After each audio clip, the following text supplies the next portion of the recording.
Halo semuanya, kenalin aku Raditya Nayendra Usesa dan NIM 131231115, mahasiswa pengenalan teknik mesin K01 Pak Yunendar. Pada video kali ini aku bakal ngejelasin mengenai mekanisme dari light switch atau saklar. Oke, kita langsung aja yuk gimana cara saklar ini bekerja. Oke, seperti yang kita tahu sebenarnya semua saklar yaitu switch, mungkin bahasa Inggrisnya adalah switch on, switch off. Itu fungsinya adalah sebagai pemutus dan penghubung arus listrik. Nah, kalau di lampu, berarti dia memutus dan menghubungkan arus listrik yang tersambung ke lampu. Ya. Nah, kalau misalnya kita saklar yang lain, misalnya ini ada tugas PRD FTMD semester 2, dan saklarnya itu berarti dia penghubung antara arus dari baterai ke motornya, ke Arduino-nya. Jadi kan kita baterai itu selalu ditaruh di sini kan. Nah, karena ditaruh di sini berarti kalau ribet dong, kita mau nyalain matiinnya harus lepas pasang baterai supaya arusnya ngalir. Nah, biar nggak bongkar pasang baterai, jadi kita pakai yang namanya saklar. Jadi nanti arus dari baterai ini kabelnya disambungin ke saklar, baru yang dari saklar disambungin ke sistemnya.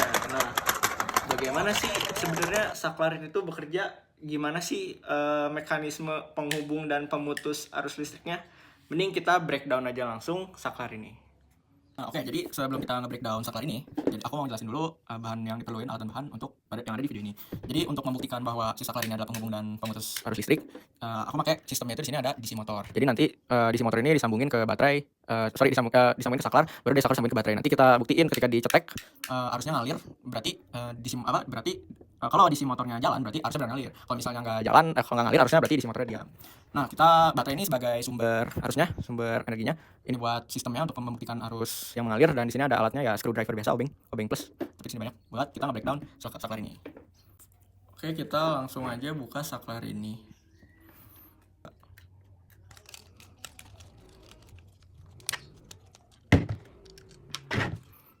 Nah, kelihatan ya bagian dalamnya seperti ini. Ini covernya aja. Nah, kita breakdown juga ya si switchnya ini. Tinggal dilepas aja. Nah, ada yang lepas. Ini harusnya ada di sini. Oke, setelah dibongkar ini, jadi saklar itu terdiri dari, ini ada covernya, ini ada dudukannya. Di dudukannya itu ada ini ada skrup yang material, pokoknya semua plat bus logam yang ada di sini biasanya untuk kebutuhan listrik itu harusnya logam yang memiliki konduktivitasnya tinggi supaya bisa mengalirkan arusnya dengan cepat. Nah, di sini ada skrup.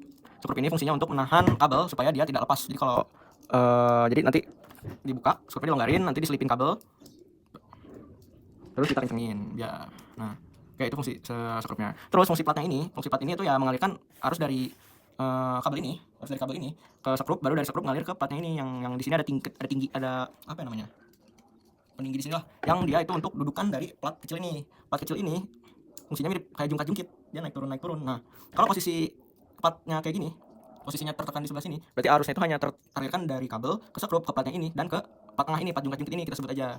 Kalau misalnya posisinya dia tertekan seperti ini, nah posisinya tertekan seperti ini, berarti nanti arus listriknya mengalir dari kabel ke skrup, ke plat kanan, ke plat jungkat-jungkit, lalu dari plat jungkat-jungkit juga mengalir ke plat yang sebelah kiri. Nah, plat yang sebelah kiri ini nanti mengalir ke skrup, yang skrup ini tuh nanti disambungin dengan sistem. Baru dari skrup ke sistem, dari sistem ke misalnya di sini kita pakai candela roda, jadi di DC motor. Jadi nanti arusnya mengalir baru dia bisa gerak begitu.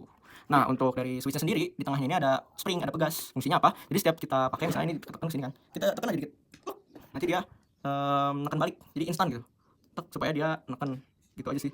Jadi pas kita switch, kasih force di sini, ini bakal ketekan dan ini bakal ngedorong cet gitu.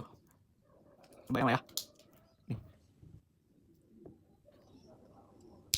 Nih.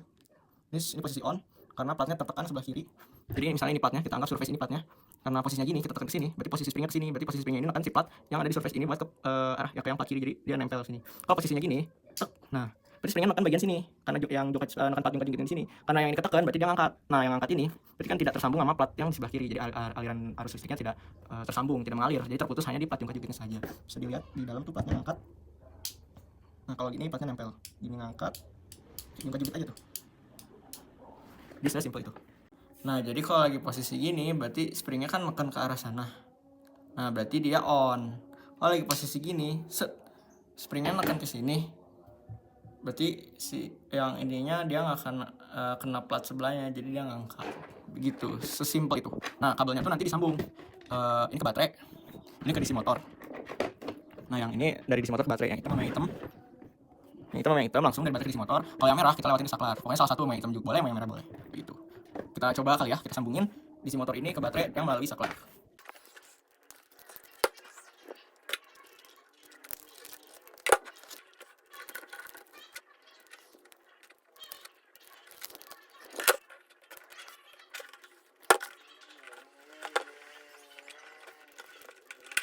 Nah, ini posisinya off karena seperti yang kita tahu tadi diperagain dia nekannya ke sini jadi platnya ngangkat.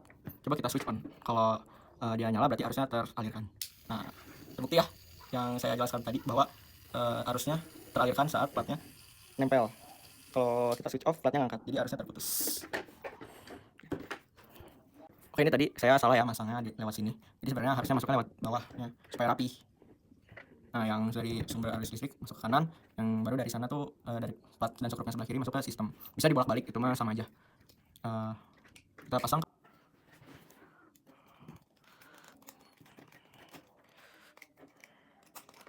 Jadi intinya seperti itulah. Jadi mekanisme dari saklar ini sederhana, hanya memutus dan menghubungkan arus listrik. Kita on, kita offin. Saat on, platnya neken, jadi alirannya tersambung. Saat off, platnya ngangkat karena springnya di sini, platnya ngangkat, jadi nggak ada aliran listrik yang tersambung. Oke, selanjutnya kita bakal bahas material dari komponen yang ada di sini. Dari covernya ini plastik. Kenapa pilih plastik ya? Supaya ringan dan juga murah. Apakah harus yang material yang kokoh atau bagaimana? Itu semua tergantung kondisi. Misalnya di ruangan tersebut kondisinya seperti apa. Mungkin ini kan untuk penggunaan sehari-hari. Jadi kayak di kondisi biasa gitu. Jadi plastik ini yang pilihan yang murah dan juga awet. Di sini ada garis. Garis ini biasanya penanda bahwa kalau lagi posisi ini arusnya itu ngalir. Gitu aja. Di sini ada skrup, cuma penghubung antara cover atas dengan dudukan bawahnya. Lalu dari ini platnya biasanya untuk electrical ini kan ada standarnya. Nah, ini kan untuk percobaan ini saja biasanya terbuat dari tembaga atau perak atau mungkin kuningan. Pokoknya logam yang konduktivitasnya tinggi. Jadi aliran listriknya itu terhantarkan secara cepat gitu. Di sini ada springnya yang tidak terlalu ya tidak spring biasa lah. Jadi hanya dengan tekanan kecil dari tangan kita aja udah cukup untuk menggerakkan mekanisme dari saklar ini. Ini ada plat dari dan juga skrup. Platnya ini sama materialnya dengan plat jungkat-jungkit ini sama. Dan ada skrup tuh supaya kabelnya itu diam gitu dan duduk rapi gitu di dalam saklar ini. Ya, jadi sama tadi kita ulangi lagi ketika ngangkat jadi tidak ada arus, ketika turun nempel arusnya teralirkan. Nah, bisa juga pakai OB ini karena screwdriver ini kan dari logam juga, dia bisa ngantarkan listrik. Sama dengan ini. Tekan ke. Oke, selanjutnya kita akan bahas mengenai ilmu teknik mesin apa yang ada di saklar ini. Yang pertama, kinematika dan dinamika, itu mengenai mekanika dari mekanisme dari saklar ini. Fokusnya itu tentang bagaimana pegas ini dapat kembali ke seperti semula gitu saat ditekan, dan bagaimana saklar ini bergerak pada saat kita tekan. Selanjutnya ada ilmu dari tentang material, yaitu pada material teknik mengenai pemilihan bahan pada saklar ini. Untuk misalnya casingnya itu kan disesuaikan dengan kondisi lingkungan saklar ini berada gitu. Kalau di rumah kita atau penggunaan yang tidak ekstrim pakai plastik cukup. Selanjutnya dari desain, bagaimana kita mendesain saklar ini, si dudukannya, jungkat-jungkitnya gimana, apakah nanti ketika posisi off ada arus yang tetap kelewat atau bagaimana. Jadi desainnya dipikirkan. Nah, terakhir dari manufaktur. Nah, bagaimana si plat tadi dibuatnya, apakah di stamping ataukah diukir ya. Kalau tempatnya tipis ya jungkat-jungkit tadi ya di stamp biasanya. Oke, baik, kesimpulannya saklar ini fungsinya adalah sebagai pemutus dan penghubung arus listrik. Bisa buat lampu, bisa buat misalnya sistem apapun itulah yang terhubung ke listrik. Tadi kita contohnya pakai DC motor ya. Ya, mekanismenya ada spring, ada plat yang keangkat dan yang plat seperti jungkat-jungkit. Dan sesimpel itu. Jadi ketika di posisi on, platnya akan mengalirkan listrik. Pas ada posisi off, platnya akan terangkat, jadi listriknya berhenti di plat tersebut. Plat jungkat-jungkit. Ya, sekian video dari penjelasan dari saya. Semoga video ini dapat bermanfaat. Terima kasih. Assalamualaikum warahmatullahi wabarakatuh.